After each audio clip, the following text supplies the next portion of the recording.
We in here, Karolina Park, 020 Productions. I'm your boy, Termio June. We in here with Lava. What's going on? What's going on? What's going on? It's your girl, Hot Girl Lava. Yes, ma'am. And we in here with Mickey Trurh. Hey, what's up, what's up? It's your girl, Mickey Trurh, SC's #1 blogger and the queen of paperwork. Shout out. First of all, I know your daughter just had a graduation. Yes, yes, yes. Shout out to the class of 26, Claflin University in Orangeburg, Yes, South Carolina. You're all across the globe right now with yeah. social media. Yes. Tell me a little bit about that. Well, it's crazy because I was very behind in the social media realm. So when I first got onto social media in 2022, it was more so just a hobby. Yeah. I didn't know nothing about no blogging. I ain't know nothing about none of that. I just was posting stuff that I was interested in. I started because the rapper Takeoff was murdered and I was intrigued into the case. That's how I started. Wasn't a blogger, no, it was just me, whatever. But it grew legs, and 6 months after that, Mickey Trurh the blogger was born. Okay. Mickey Trurh the YouTuber was born. And I had to learn what it was, start at that point. So it's been a roller coaster. Okay, so you said your first case was with, what's his name? Takeoff murder. Takeoff. Yeah. Now, tell me about that, and what's the first one that blew up? So the crazy part about that is I woke up in the wee hours of the morning on November 1st, 2022. And Twitter was going crazy with videos of the murder. And then DJ Academics did a whole live, like playing investigator. And I'm like, hold on, people do this like for content? Right. I'm like, I can do this, like, you know? So I started on Instagram. I had a small page on Instagram I created. My goddaughter was into Mickey Mouse, Okay. Mickey. So that's First, my original name was Mickey Facts. However, I realized that's a rapper. So I was like, okay, I need to change it. Truth, Mickey Trurh. That's how it was started. So I was on Instagram. I had a small, like maybe 5 followers, right? Shout out to Just So You Know the Skull. He's a blogger in Texas. He found me on Instagram, was like, hey, I like what you're doing with the breakdown on the Takeoff case. I want you to come on my YouTube channel and break it down with me. Right. That was my introduction to YouTube. And from there, his fans and his viewers was like, Mickey, you need to create your own channel so we can come chop it up with you. That's how I got on YouTube. Okay. And also, you're a business owner also? Yes. I own multiple businesses, but I'm going to stick to just the ones that's centered around Mickey Trurh. I'm a freelance paralegal, and that started from what I do as Mickey Trurh, where attorneys actually hit me up to do content or to work on cases. Some cases I can't say due to NDAs. However, I be tapping in with cases, and sometimes I can do content on them, and sometimes I can't. But that's money. I do consultations as Mickey Trurh. So like so many opportunities came from my Mickey Trurh persona that, yeah, it's a whole empire at this point. Okay, so for the people that don't know, let's let them know about your food reviews that you do as well. So the food reviews, what's so crazy about the food reviews is, listen, I love to eat, okay? So I be going to these restaurants, but I noticed like the food reviews is this in thing now. Yeah. But originally I just want to do drink reviews because I went to the club one night and the drink was awful. Awful. And I was like, no, I got a little noise. I'm about to do drink reviews so they can step their game up. But going to drink, you gonna eat. So I just like, you know what? Food reviews, and they've been very successful. I just started adding a little twist to it. I do them with rappers now. Yeah. So for anyone that's starting out with content, whether it be YouTube, social media, any type of social media platform, if they want to do food reviews or anything, do you have any feedback or any advice that you can give to the ones that want to start like how you did? Like, what do you do? Yeah. You got to be consistent. Like, it's not going to happen. Now, sometimes you can just go, whew, that wasn't my journey. But you have to be consistent. Don't worry. I'm Sean Cotton, the owner of Say Cheese. Early on, I interviewed with him, and he gave me this advice. Post 5 times a week. Don't look at the numbers, and stay consistent. He told me that back in 2023, and it stuck with me to now, and it works. So that's my advice. I'm gonna give his advice to me to y'all. Sounds good. Consistency. Now, and keep at it. since you do reviews, what is your favorite type of food that you like? I like chicken wings, to be honest. Okay. So it's like, it's so crazy. A year ago, I had gastric sleeve surgery. So now I can't eat as much as I used to, and I decided to do food reviews. But I like chicken and like the egg rolls. That's a thing that's in now, different type of egg rolls. So, you know, I'm open, but I really like to go do black restaurants. I'm sorry. That's all right. I'm You pro know? black. And I would say for the food review, one more question on that would be, what is your favorite spot to go to in South Carolina? You know what? This far. This I'm about to say far. it would be biased because I haven't done one outside of Columbia and Charlotte yet. Okay. So we gonna hold I'm that doing note. one today. Right. Down here in Manning, okay? So I'm gonna say we're gonna put a pin on it. I'm gonna come back and then I'm gonna have one. Okay, so then my final question for the food review would be, when you do your food reviews, do you strictly stick to only eating things that you like, or do you step outside of that frame and try new things? New things, Okay. because I feel like my review would be biased if I just stick to what I like. Right. So new things, and then I like them to recommend, like, okay, because I'll tell them, hey, I'm about to do a review. What should I try? Right. And I get a lot of good feedback. They be like, oh, try this, try that. So, yeah. Okay, so my question would be, how does it feel to see success in the fruits of your hard work? It's surreal. For so long, I got a name outside of South Carolina first. Right. So at home, they like, okay, whatever. I go other places, I'm like, oh, okay. So now that I'm popular in South Carolina, it's surreal. Like, I can't go nowhere without somebody knowing me. I was in St. Matthews, literally, just stopped at a gas station. A dude was at the ATM in the store. I'm walking past, he said, I want to get on the blog. And I said, you know me? He was like, yeah, I like what you're doing. I said, oh my gosh. Like, it's surreal, and especially at home, and not just in Columbia, but all of South Carolina, to know I'm now getting the recognition here, because I've been putting on for South Carolina. But now that South Carolina showing me love, it feels great. I'm about to rev it up a little bit. Let's do it. Queen of Paperwork. How'd you get that name? I stamped myself Queen of Paperwork. I'm gonna tell y'all why though. So when I first started doing, again, it was more so investigative court cases at first. 1090 Jake, which is a YouTuber, he was into exposing rappers' paperwork. Yeah. And I was the most similar to that. So people would call me the female 1090. And I'm like, hold on now. No, I'm Mickey Trurh. But, Right. you know, female 1090. So I was like, okay, I'm more than just that. So Queen of Paperwork. And then it stuck.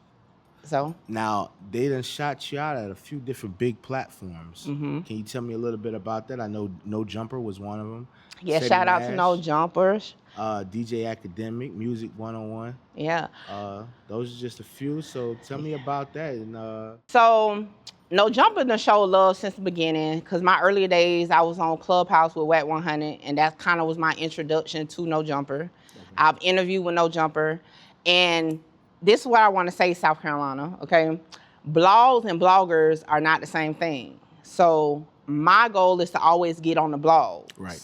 So as a blogger, I put stories out for the purpose I want to make the blogs. So like Say Cheese, Fuchsia TV, my goal is to get on those. So that's how I just get on those. I went, matter of fact, I went viral on all blogs November of last year for Fredo Bang deposition. And that was going to be my question. How does it feel to actually get recognition from peers, from your peers on their actual platforms, like from other big bloggers and other big names? How does that actually make you feel to see that someone else's platform notices you? It feels great. And I'm going to tell y'all why. I'm going to use Setting as just my boy now, but I'm going to use him as an example. Okay. When I started out, I was in the section with him. They did not pay me no attention. They did not give me no credit. They didn't want to mention me. I normally say the only female, but I don't want to do that because it may be other females, but I was one of few females doing this. So at first they ain't show me no love. Like I was windmilling by myself. So now getting the shout outs from Seth and Nash and all these others when I know in the beginning wasn't, it feels good. Like And that's some people big. be like, yeah. That's real big. Like- And that's well deserved. Yeah. So it feels good. So I see that you had an incident where South Carolina rapper Freddie P wanted to sue you. Can you tell us a little bit more about that situation? Okay. So when I transitioned into more blogging Carolina content, I don't only just do my stories, but I do viral stories. So Freddie P was going viral for allegations, okay? And for purpose of the video, it was allegations. Right. So all I did was repost it because it's viral, you know? And boy, it went crazy. So me and Freddie P tapped in behind the scenes and, you know, we had a conversation. And then all of a sudden, somebody sent me the comment of him saying he was gonna sue me. Right. But I didn't see it when I talked to him. So I was like, hold on, you gonna sue me? People say that to me all the time. So I was like, oh, let's do it. So I end up sharing it again. Freddie P wants to sue Mickey Trurh, and that went crazy. So, but shout out to Freddie P. He cool peoples. So y'all actually don't have no We don't situation. have. It's never beef with nobody. It's always other people watching. Right. So it was more so his fans, and I'm gonna say fans, because boy, you got to be a fan. They was giving me backlash, but me and Freddie P was cool. Okay. Well, there's another news also when you reported a feud between Columbia SC rapper DZ and Eddie. What can you tell us about that? So one thing about DZ McDuffie, he is like, I'm coming from notoriety as a drill blogger out of Chicago, because Right. that's where I got most of my success. He's the closest thing to a drill rapper in South Carolina, so he's one of my biggest content pieces. So I actually started with his online beef, okay, with Ray Hefe, another Columbia artist. So it always does numbers. So I just happen to follow everything DZ does. I post him a lot. I didn't know nothing about him and Eddie Pills, what they had going on. He just went live one day, and his lives be gold, okay? Anytime I see him live, I'm getting on there because I know it's going to be something I can use. And he name drop him, and that's another thing I like about DZ. He going to name drop who he talking about. Right. So he was still live. I posted it. He was going off about something Eddie Pills did. I didn't even know what Eddie Pills had did. Fast forward. Later on that day, I realized Eddie Pills dropped a song, and the lyrics, according to DZ, was about him. So, you know, that was that. You know, later on, I found out that the lyrics wasn't about DZ, but it was one of those things. If DZ says about him, from a blogger standpoint, that's what we going with, you know? But I heard Eddie Pills feel some type of way about that. That's what I heard. He ain't said nothing to me. Tap in though, but I hear you feel some type of way about that situation. So my question would be, do you feel like this is just a promotion, or is the female actually involved? Eddie Pills mentioned something about a female in his song. I don't know about that one. So let me clarify this. Okay. I ain't listened to the whole song. Okay. I posted the clip that was allegedly in reference to DZ McDuffie. However, DZ McDuffie mentioned a female and wanting to take that female on a food review. So do you actually believe that the DZ McDuffie paperwork is legitimate, like what's being said online? Ooh, DZ McDuffie Or paperwork. do you think it's publicity? Okay, so I'll say this because the queen of paperwork, I mean, I will be honest. Right. The paperwork was put out, I think, by Ray Hefe in 2023. I believe DZ has spoken on it. However, I mean, it is real paperwork. It's just debatable about what you feel about it. We're going to dive a little deeper.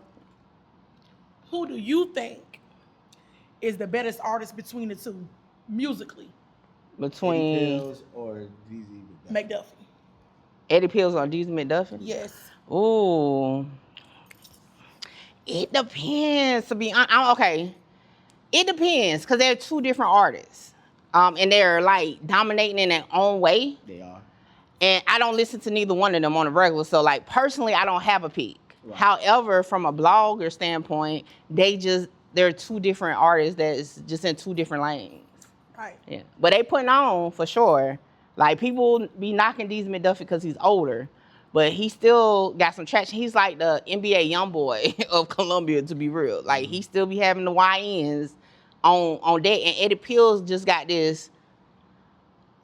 different type of zone with him. You know what I'm saying? He's not. I can't really put a label, like he's not a drill artist. He's not a trap. He's just Eddie Pills, but in a good way. In a good way.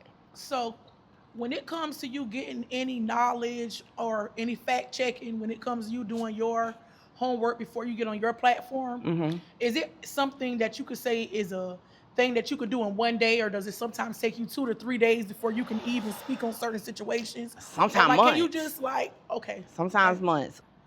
Okay, since you've been blogging, you've been supporting YNW Melly most. Yeah, that's one of my most controversial situations. So I'm Case? not a fan of his. I do like some of his music. However, it's like different when you cover somebody for content, right? And like, okay, so when YNW Melly, he was one of them cases that was already in play when I became a blogger. So I started researching his case 2023. He was already locked up for like 3-4 years at that point. And at first I'm like, ooh, he did that. Like, you know what I'm saying? I met Fredo Bang through that case. So I tapped in with Fredo Bang. I talked to the original prosecutor who was on the case. So like I was very invested in that case, trying to figure out the ins and the outs. However, as it went on and trial came, because when I watch a trial, I watch it for what it is. I take all feelings out. I watch it for what it is. And I'm like, well, hold on now. Y'all ain't got him dead to rights like I thought originally. Like, so I started like, yeah, that's not, no, that's not that, you know. So I started saying free Melly, because at this point, I don't see it. Right, because It's he's been locked reasonable up for doubt. about 7 years now. Because it's not about what you know, it's ultimately about what you can prove. Exactly. And I feel like overall, when it comes to his trial, they clearly can't prove nothing because the stakes are high. Yes, and I feel like they jumped the gun in that case, and it's so far gone that it's like, dang, we can't just. Right, so the judge ain't really, you don't think the judge is being fair in this case? I'm going to say, no, I do think he's being fair, and I'm going to tell y'all why. Because what he's accused of is a heinous crime. You can't take that away from him. So when it came to like his bond, it's like you can't really justify letting a man who's accused of unaliving 2 people just out on bond because he's been sitting, right? So off that, I feel like legally that was the right choice. However, it's just like when the first trial was a mistrial, it's like, I mean, at what point do, you know? It's like get things together.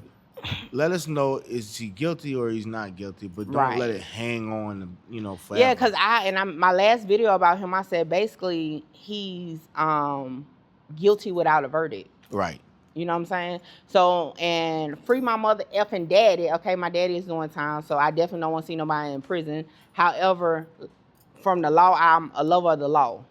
So that's why I said the judge is doing right. It's just a messed up situation, because when you see it, you see the reasonable doubt, and even the jury saw it. That's why he wasn't convicted the first time. To see that he still got to sit there is just crazy. Yeah. So what do you think about his co-defendant, YNW Bartland, taking a plea deal? Do you think that would hurt YNW Melly ultimately in trial? No. I think Bartland did what he had to do for himself and for Melly, because those are the only 2 people who really know what took place that night. And the fact that he just took it on the chin, took the plea, don't have to provide nothing about nothing, it still gives Melly that chance to have reasonable doubt. But then I'm thinking about, like, every time I do tap in, because I'm not a type of person that binge watch it or keep up with it, but I do watch it enough to know some of the things that's going on. Yeah. And I feel like how many people they say died that night? 3? 2. 2? Mm-hmm. If that's really what went on, and y'all have enough evidence to hold this man in jail all these years, which is ultimately like 7 years now, then why don't we have enough evidence to convict? Exactly.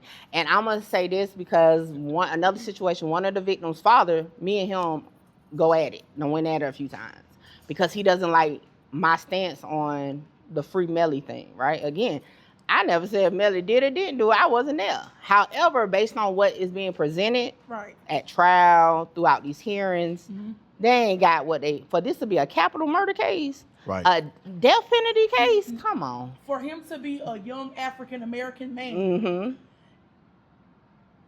we see what they do to our kind every day with Mm-hmm. no problems. Right. Age doesn't matter. Mm-hmm. We see what they can do to us and what they have done to us. Mm-hmm. And then I feel as though if it was that serious to where they could hold him for that long, it should be easy to convict. Yeah. Right. So I just kind of feel like they know, but they can't prove. Yeah, they can't prove it. Like I sat there and dissect that first trial to the T. They can't prove it because it's reasonable doubt. And even like again, we know it happened, but it's nothing that's showing it was him. It's some parts in it that you like, okay, you kind of got a point, but then like, but that don't make sense if that's that. And then the family when you, needs justice also. Yes, yes. but I will say this, and I say this on my channel a lot: justice ain't what we think, right? Because in a legal system, justice is just going through the process, whether it's a win or a lose. That's gonna be justice, right? The family wants who they feel is responsible to pay for their loved one being gone. By any means, they don't care if he did or didn't do it. To them, he did it. So it's two different type of versions of it. You know what I'm saying? Because like again, us watching it, the justice system going through this is that for the family, they just want it done and him gone forever. So they don't care if it's not right legally. That's who did it to them. And I respect that, but at the same time, it's like you can't knock somebody else. Because like I said, back and forth with the victim's father that I had, you can't knock me for saying he should be let go at this point. Because how I'm seeing it, you're emotionally attached to it. You and your heart's a heart, regardless what they can prove or not. You feel he did it. That's a different situation. And I heard you earlier, you said something about that you spoke to one of the prosecutors. The original lead prosecutor. So is he still not the prosecutor over the case? No, she out of there. And see, that's another problem. And I can only speak from experience because I have a brother that's locked up for murder, and he's been in confinement for 5 years. His lawyer is actually from here, Sean Kent. He's from here. That's who he's represented by. Sean Kent is the one who turned him over. He's been locked up for 5 years. And so I kind of feel like sometimes, like I said earlier, it's not about what they know, it's about what they can prove. And when you said something about the prosecutor no longer being the prosecutor now, I feel like that has a lot to play. That plays a lot when it comes to a conviction, because over time the paperwork goes through so many different people's hands. Sometimes people get tired and drained with cases and they want to just pass it on to the next person. Well, they actually got her removed through the court because she was definitely emotionally attached to the case. And that's never a good thing. And the detective, the original lead detective, it was a lot of emotions in it. But they his defense team got her up out of there because they was doing stuff they wasn't supposed to do. So just from your findings and your conversations that you've had with, whether it's been detectives, lead people, judges, prosecutors, defense attorneys, from your perspective, what would you like to see the outcome ultimately be concerning YNW Melly and his family? Because at the end of the day, his mom didn't lose a son, to the grave, but she also lost her son to the system. Right. And if he is innocent, I feel like he deserves some sort of justice. What do you say? I feel like they need to stop postponing the trial because they're not ready. At this point, they should have been ready. I feel like he deserves to get this trial. And if the jury finds him guilty, then that's what it is. If the jury doesn't find him guilty, then they need to let him be free. That's where I'm at. I feel like, because all this pushback is trying to cover up the fact y'all messed up. Right. Y'all messed up the case. I've been saying it. I'll say it again on here. Y'all messed up the case, Broward County. It is what it is. Now I'd like to switch topics on another person, Black Zach. He's got a bond hearing, I guess, coming up. He already had it. And I'm going to say, now I don't say free Black Zach, okay, because I don't know him and I be careful. We ain't had a trial yet for me to go that way. But I want to say shout out to Black Zach because covering him has been successful for me. A lot of people tap in with me to keep up with his case, okay? So I will say that. However, they trying to do him a little dirty too, okay? So he went out for bond bail on the 13th, so a couple days ago. They basically, the government is saying he shouldn't get bail because the other co-defendants can't get bail. Where they do that at?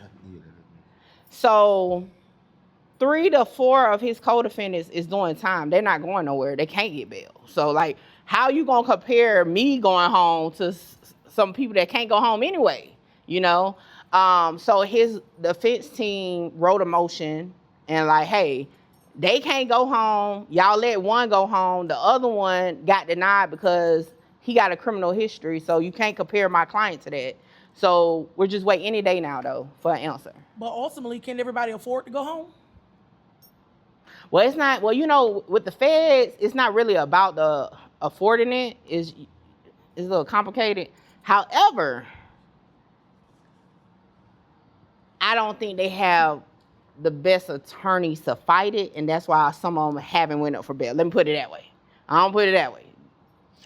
Okay, see, I don't know anything about the feds, but I do have a question. My question would be, I hear a lot of people say, like, when it comes to the feds, when they come get you, it ain't about what they want you to tell them. It's about what they already know. Some people say that when the feds get you, sometimes you don't even need to get an attorney. Do you think that that's true? Do you feel like you always get an attorney. Listen, if you get a traffic ticket, get an attorney. Like, don't even be playing with these people. But what I will say, because Boston Richie done beat the feds twice in the past year. He better lay low. So it's like one of those things it's more intimidating with the feds because their conviction rate is so high, and it's because most people not gonna fight it. Right. Like, they're going after people that probably did it. You get what I'm saying? So it's like, it's complicated. However, you always get an attorney. Forget that. Well, have you found out what led up to Black Zek's crew trying to rob their plug at the airport? Rob their plug at the airport is crazy. However, according to the indictment, that was a thing. They was robbing traffickers at the airport. However, that was their downfall, allegedly, because I don't know what they do, okay? I don't know who they rob, what they got going on, but the feds say this, okay? But that's how they got a lot of the alleged evidence in the phones and stuff that linked to murders and all that. So, yeah. I just kind of wish that he wouldn't have even risked it, being that he was doing such a major success with his music industry business. But you know, sometimes you can, like they say, you could take a pimp out the street, but you can't take the street out the, you know what I'm saying? Him and Rennie Rucci, they was doing so good together. Yes. And it was really, even though they had a little messy. Oh yeah, you know, I covered it. Yeah, I remember. They still was hanging in strong. So something like that, you know, it's kind of sad to see. Hey, if he's innocent, I hope they can prove that in the court and he gets set free. And you know, if he's not innocent, I hope his legal team still do what they got to do to try to, because he's facing death possibly. Oh, and that's a big a big thing. Yeah. So yeah. I see the CW guy in the case that tried taunting DME after shooting at them and wearing a chain that he took from one of the DME members. That's the word in the paperwork for sure. And that costed him his life. Ultimately, yeah. According to the feds, I got to make sure I add that on there. I don't know. That's what they say, but yeah. So you think that's what legitimately led up to the RICO? I feel like, no, I'm not going to say that led up to the RICO to me. I feel like the RICO came about. Or should I say, was it a key factor? I feel like it was an add-on. Right. Because I don't think they had enough for the murder originally.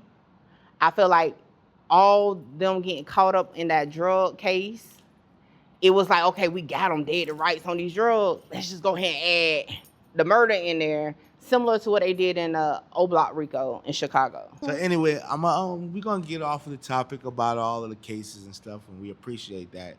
But on the music side, you listening to some of the artists in South Carolina. Who do you think is the upcoming artist for South Carolina right now? Oh.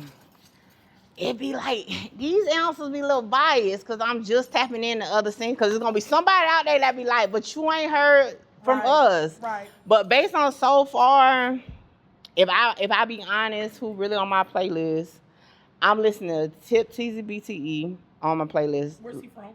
He's from Utahville. Okay? The country.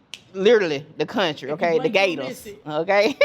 I'm listening to him. Cusco the Fool. Yes. Cusco, shout out. Shout out to Cusco. Little Boss from Charleston. I'm listening to him. So to me, if I'm just going off me, they next up to me, right? These are the people that you listen to. Yeah, that I listen to. Right. But if I'm just talking about who really got motions into the media realm, Trim definitely doing her thing right now. Then you got Trap Dicky doing his thing. Shout out to Trap Dick. Okay. Eddie Pills, I like what they're doing together. Trap Dick and Eddie Pills. So, if he keep going with that, I feel like he can definitely shed some light on South Carolina. And it's many more. I just ain't found y'all yet. So don't hold this, but it's just as of right now. That's what I got. So is there any new content coming from you? Of course. I do content every day. But I do have, and I'll go ahead and drop it on here. Ray Hefe's first ever interview dropping in 7 days with Mickey Trurh. That's exclusive. Don't nobody even know my interview with him is dropping. Okay. And where can we find all of your content? I'm on YouTube at Mickey Trurh. On Facebook, it's Mickey Trurh, but my main page is Mickey Taylor, okay? Because some people are like, hey, Mickey Taylor. That's me. It's still me. I think it's Mickey Trurh on everything. Google me. You find everything, but I think it's Mickey Trurh on everything. And who would you like to give a shout out to? Oh, shout out. Shout out to my manager, okay? Sharon, yes, I got a manager. Y'all make sure y'all tap in because she don't play, okay? She do not play. Y'all want to holler at me, holler at her. I definitely want to shout out the whole South Carolina. Everybody has definitely been showing me love. Yeah. Even though some cities are showing more love right now, I know the rest of y'all going to come through. Shout out to Tip TZBTE because he's been tapping in heavy with me. We just dropped some content together. Shout out to DZ McDuffie because he is one of my prime content people. Shout out to Cusco the Fool because he's been showing love since the beginning. And that's what I got. Put me on the spot with the shout outs, but that's who I got right now. Well, we enjoyed you out here at Karolina Park. Hey, it's been a pleasure. Hey, it's lit up in here. Y'all better get y'all a seat. Look, I nigga signed the ball and all, okay? So you all heard it here first. Thank you for tapping in with Mickey Trurh. Make sure you like, follow, and subscribe her on all social media platforms. And Mickey, give it to him one more time for the people in the bag. How do they contact you? Through my manager, okay? Okay. Hit me through the manager. You want to see her, then book her. Okay, yeah. This your boy Termio June. I'm in here with Lava, shout out, and we in here with Mickey Trurh, Karolina Park, 020 Productions. Peace. Yeah. SC's #1 blogger. Had to throw that in there. Yo, what's up? It's your girl Mickey Trurh, man. SC's #1 urban blogger, and hot girl Lava about to bring that ghetto to you, okay? Hey, yo, June, why you fuck they head up like this, nigga?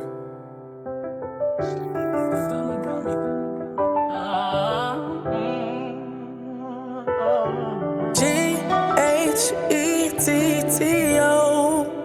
hustling in the ghetto, thugging in the ghetto, if this is all you know. G-H-E-T-T-O, stand up for the ghetto. Show love to the ghetto, if this is all you know. G-H-E-T-T-O, stand up for the ghetto. Show love to the ghetto, if this is all you know. One Sunday morning chilling with my family, slay kicked in my sister dough 6D.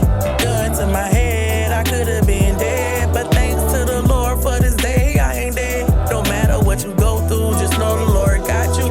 Always give him praise, cause your days ain't promised. Tasha, you was right, you never was wrong. Sorry, mama, that I hurt you, so I'm writing this song. G-H-E-T-T-O,